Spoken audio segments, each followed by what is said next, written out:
In this video, I will recreate the accumulate value example in VB.NET. This is the class example we have. Only one module, and it doesn't use console forms and other applications, so we just need to have a new project. It should be an empty project.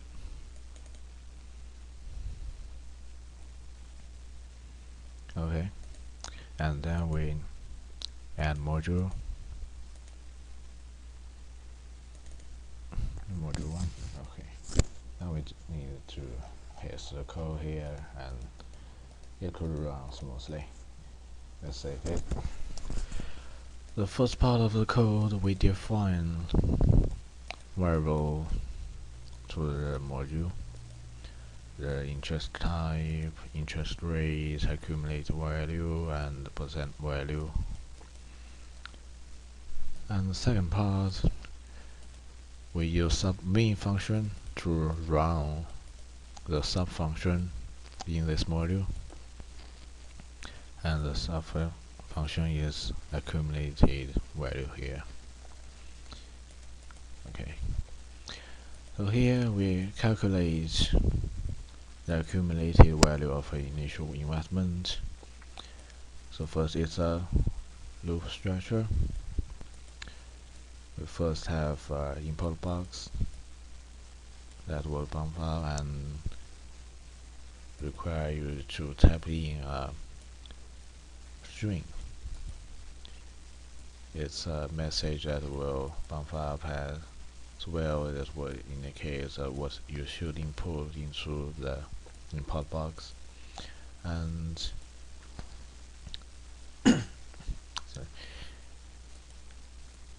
this line of code will transform the import string into a double type. So cdbl will transfer our import, which is a string, into a numerical data type as double data type. And this loop actually tracks the data type of our imports. So if it will run infinitely until it gets a numerical input. These are the similar thing. We bump input box will bump up and indicate what input value we should give, and it will have a loop to track the data type of our input.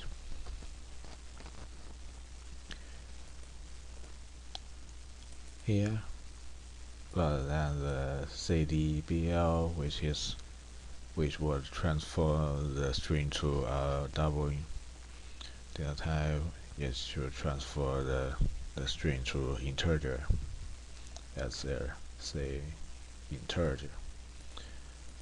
C means convert here issue.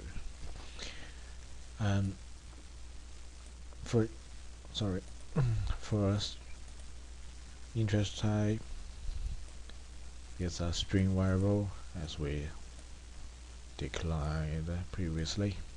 It's string variable, so we don't need to check the data type of this, so we just import it will be sufficient. But next part we will have to be careful about the import string. We use s to declare a simple interest rate, simple interest rate type, and c for continuous interest rate. So we have to run different code to calculate the future value under different interest rate type.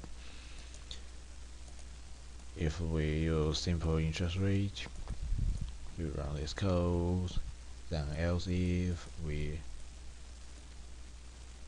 going to use continuous interest rate. We will run this code, which is power operation.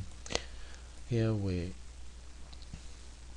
use toString and toLower function to transform the user input value into a string and convert it to lower cases, because we could use s in upper and lower cases, and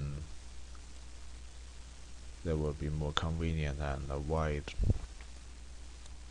some unintended error, because the user wasn't required to give uppercase or lowercase here. So both should work, and we got to transform it into a standard form here in our if constructor. Then the else form. If our input is neither S and C, we will give a message box as use wrong selection, and it will create this function. Otherwise, it will bump up a message box as the cumulative value is, and this is the syntax to adjust the format of our output number. You should have 3 digits and a dollar sign before the number. Okay, let's run it.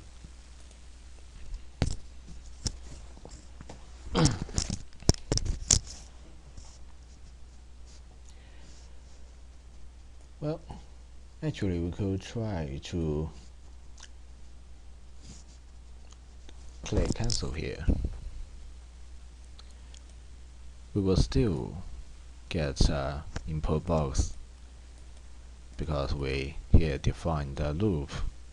This code would run until it has a numeric input, so it doesn't matter if we give it a string. That will ask you again to enter interest rate until you got a number. So you get 5% value and 100 number period 10, and here if we type S, is the cumulative value. If we